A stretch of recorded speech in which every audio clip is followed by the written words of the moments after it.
Olá, a paz e a graça do nosso Senhor e Salvador Jesus Cristo para a tua vida, que as bênçãos de Deus são sobre ti.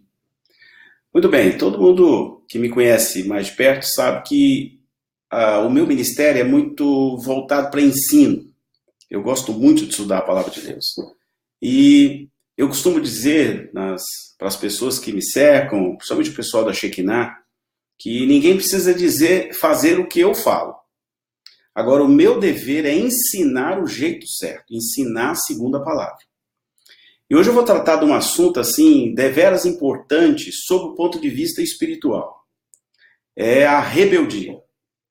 Tentar tratar esse assunto sob o ponto de vista bíblico, porque é um pecado que eu já cometi, né, não posso negar, mas que eu sofri bastante e gostaria muito de ensinar para que você não passe pelas mesmas provas que eu tive que passar pelo fato de ter cometido esse pecado. Né? Esse pecado não me tirou a salvação porque eu me arrependi e pedi perdão a Deus, mas me trouxe alguns dissabores e algumas perdas, né? Tanto sob o ponto de vista material, quanto sob o ponto de vista emocional, quanto sob o ponto de vista espiritual. A gente não pode ser hipócrita de não reconhecer que a gente erra. Errar, a gente erra. Permanecer no erro é que é um erro mais grave ainda. Então, veja bem, todos os dias, em diferentes circunstâncias, nós somos tentados, assediados mesmo pelo diabo, né, com as nuances da rebeldia.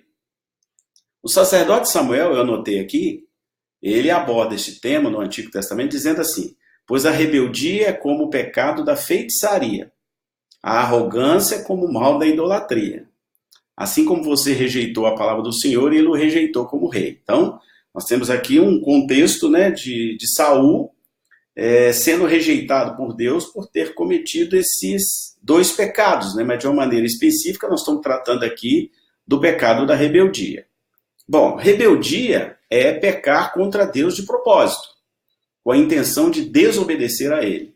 A rebeldia afasta a gente de Deus e causa muitos problemas no âmbito espiritual. Alguns, como eu disse anteriormente, imediatos, e outros com o passar do tempo. Bom, rebeldia é escolher o pecado conhecendo que é certo. Alguns pecados, claro, são cometidos por falta de conhecimento. Mas a pessoa rebelde, de uma maneira geral, ela sabe que está agindo contra a vontade de Deus, com o agravante de conhecer a palavra. A rebeldia, então, acaba se tornando, por isso, uma afronta direta a Deus, rejeitando a autoridade de Deus sobre nós e também a autoridade que Deus constituiu sobre nós. Então, é uma coisa extremamente séria mesmo. Então, lá em Atos dos Apóstolos 7, versículo 51, eu anotei aqui, está escrito assim, ó: povo rebelde, obstinado de coração e de ouvidos, vocês são iguais aos seus antepassados, sempre resistem ao Espírito Santo. Então, rebeldia não é algo que acontecia só lá com o povo hebreu no Antigo Testamento, não. A igreja de Atos também enfrentou essa situação. E aqui, o livro de Atos está exatamente chamando esse povo de rebelde. Bom, quem se rebela contra Deus? O que acontece? Primeira coisa, perde a comunhão com ele, porque o pecado nos separa de Deus. Quem rejeita a Deus fica sem ele. Esse é o primeiro ponto. Tem problemas. Sim, as regras de Deus servem para nos proteger e nos dar uma vida boa e agradável. E o pecado destrói essa agradabilidade que temos na comunhão com Deus. Então, eu também anotei um texto que está lá em Jeremias, que diz assim: o seu crime a castigará e a sua rebelião a repreenderá. Compreenda e veja como é mau e amargo abandonar o Senhor e o seu Deus e não ter temor de mim, diz o soberano Senhor dos Exércitos. Então, né, rebeldia traz problemas para a nossa vida, principalmente a vida espiritual, e que reflete no material. Rebeldia causa confusão, claro, para as pessoas à sua volta, porque o rebelde causa muitos problemas. E é verdade, que às vezes fala o que não deve, às vezes emite certas opiniões que não deve, às vezes fica colocando no Facebook indiretas para as pessoas, às vezes fica usando texto com pretexto, mas não olha para dentro de si e reconhece onde está o teu erro, acha que está acima do bem e do mal, né? Fica imputando às outras pessoas os problemas que são próprios. Então, isso é muito comum do rebelde, porque o rebelde ele normalmente fica cego espiritualmente, né? Então, é como os fariseus, lembra de Jesus? Vocês são cegos, guiando cegos. Então, normalmente o rebelde é cego e quer guiar outros cegos para aquilo que ele está eventualmente fazendo. Desvia os outros. O rebelde quer desviar os outros. Ele não quer morrer sozinho, ele não quer sair sozinho. Então, o rebelde, na maioria das vezes, motiva os outros a também rejeitar e desobedecer a Deus e às autoridades que Deus constituiu sobre elas. Então, é normal isso. Normal, né? Só a maturidade cristã é que nos faz modificar essa visão e permanecer, né, tomar suas decisões sozinhos, orar e fazer as coisas por si mesmo sem envolver outras pessoas. Só a maturidade cristã. Outras formas de rebeldia também.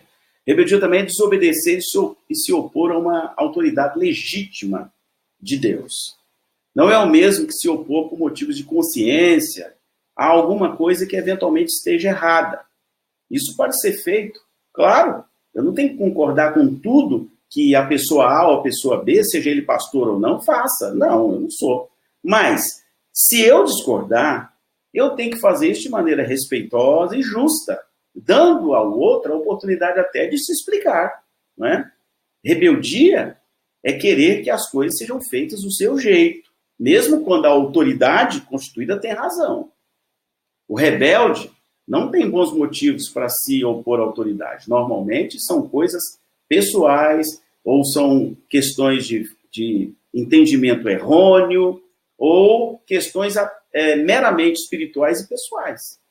Bom, o que quer dizer isso? Que muitas vezes ele acha que a sua vontade é mais importante do que a vontade dos demais. Ou seja, o que eu penso é o mais importante do que o que as outras pessoas pensam, mesmo que elas sejam seus irmãos em Cristo, né? Então, o rebelde, de uma maneira geral, ele é egoísta e egocêntrico. Ou seja, tudo tem que girar ao redor dele do jeito que ele acha certo e não que as outras pessoas acham. Praticam o amor, né? Mas esse amor é um amor que, na Bíblia, existe uma palavra grega que demonstra que amor é esse, o amor philautos. O que é esse amor philautos? É uma palavra grega que está presente na Bíblia, no Novo Testamento, e que descreve as pessoas que usam o amor, mas um amor interesseiro, um amor não saudável, um amor que tem que ser para atender os interesses pessoais dele. Ou seja, o amor tem que resolver o problema daquela pessoa. Então, isso não é um amor cristão, é um amor philautos, que vem de filéu, uma palavra grega. Tá? Bom, então, quem tem esse traço philautos, só está bom para ele o que tem valor para ele. Então, ele não consegue entender os interesses de outras pessoas e, principalmente, tem dificuldade de viver em comunidade, né, porque ele não consegue entender que as outras pessoas pensam diferente, têm até comportamentos diferentes. O que não significa que você tenha que conviver com alguém que peca ou que tem opiniões diversas da sua, enfim, nessa linha aí. Então, o rebelde não tem respeito pela autoridade e nem tenta ter também, tá? Explode à toa, tem o estupim curto, né? Lá em Minas Gerais a gente chama de estupim curto. Qualquer coisa explode, sai falando o que deve e o que não deve também, mistura tudo, né? Então, o rebelde tem uma atitude acusatória e fala mal das autoridades, em vez de tentar negociar e entender outras opiniões. Então, eu tenho uma palavra bíblica aqui que diz assim: todos eles são rebeldes, obstinados e propagadores de calúnias. Estão endurecidos como o bronze e o ferro. Todos eles são corruptos. Isso é Jeremias falando dos rebeldes da época dele. Qual a diferença dos rebeldes nos dias atuais? Não é muito diferente, né? Nós temos gente com esse tipo de comportamento, né? E aí, como evitar a rebeldia? Dá para evitar?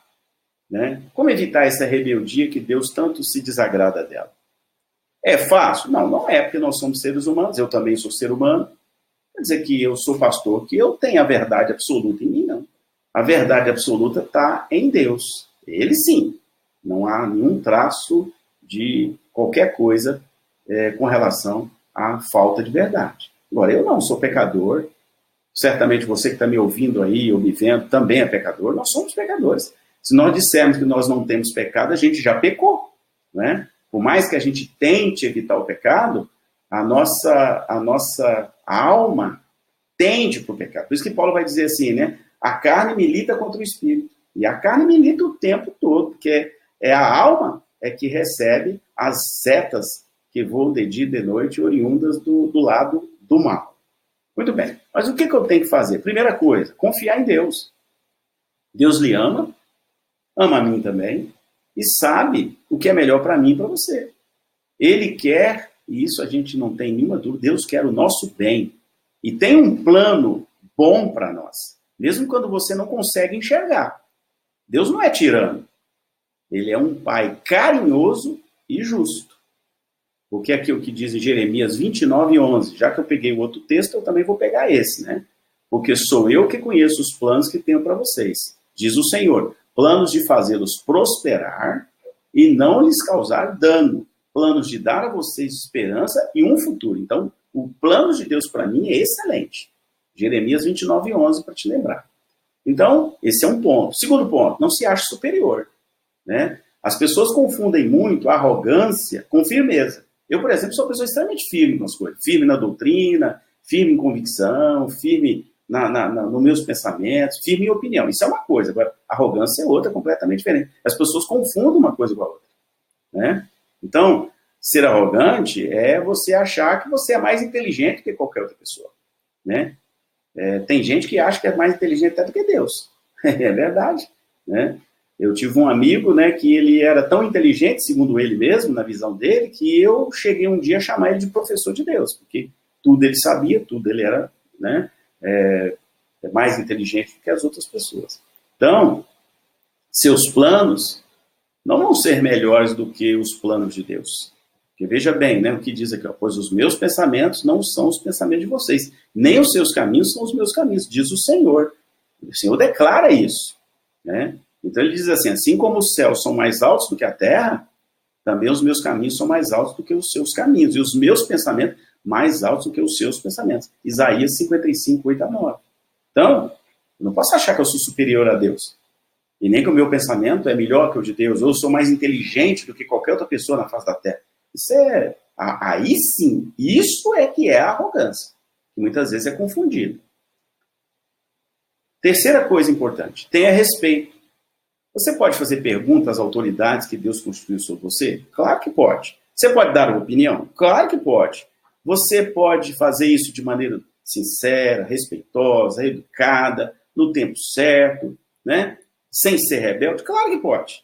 Porque se uma autoridade não sabe ouvir as pessoas, né, quando estas o procuram para emitir uma opinião, um conceito, alguma coisa, ela ainda não aprendeu nada de liderança. Então, veja bem, Provérbios 25:15 vai dizer o seguinte, olha, eu anotei aqui, com muita paciência pode-se convencer a autoridade, e a língua branda quebra até os ossos. A questão é a língua. Né? Muitas vezes você questiona a pessoa com falta de educação, de maneira grosseira, né? De maneira arrogante, e né, não é todo mundo que está disposto a aceitar determinadas formas arrogantes de serem abordadas. Então, esse é um detalhe. A palavra branda quebra até os ossos, diz Provérbios. Pense nos outros. Cada pessoa foi criada à imagem e semelhança de Deus. Antes de olhar uma autoridade como um inimigo, lembre-se que ela é uma pessoa que merece tanto respeito como você também merece. Então, são pequenas atitudes, pequenos detalhes que vai levar você a uma vida sem rebeldia.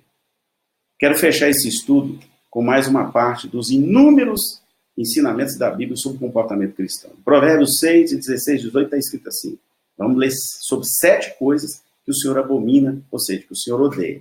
Olhos altivos, língua mentirosa, mãos que derramam sangue inocente, coração que trama projetos iníquos, pés que apressam-se a correr para o mal, testemunha falsa que profere mentiras e o que semeia contenda entre os irmãos. Então, são coisas que Deus não gosta. A gente comete esses pecados? Claro, nós somos pecadores, mas temos que ter consciência de que Deus não gosta disso, não é?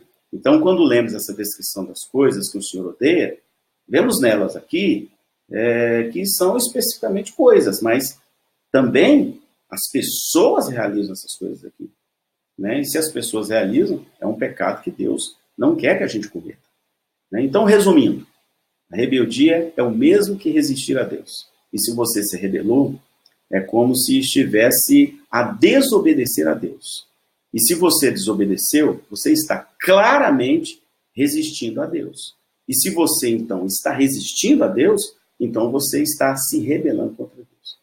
Essa meditação é um ensino. Está tudo aqui na Bíblia. Você pode pegar a sua Bíblia, ler os textos que eu citei aqui e deixar o Espírito Santo de Deus trabalhar dentro de você, né? Como ele já trabalhou em mim. E se você ainda tem práticas similares a esta, que você possa ter a oportunidade, por esse vídeo, por esse estudo, de rever os seus posicionamentos e se alinhar à soberana vontade de Deus e à plena vocação que Deus te deu para ser um servo dele. Eu quero deixar essa mensagem para te abençoar, para te ensinar, para que você saiba que o nosso Deus é um Deus longânimo e é um Deus muito justo. E eu espero que esse ensinamento possa te levar a um lugar melhor, a esses lugares altos que Deus cita aqui nesse texto. Amém? Que Deus abençoe, em nome de Jesus.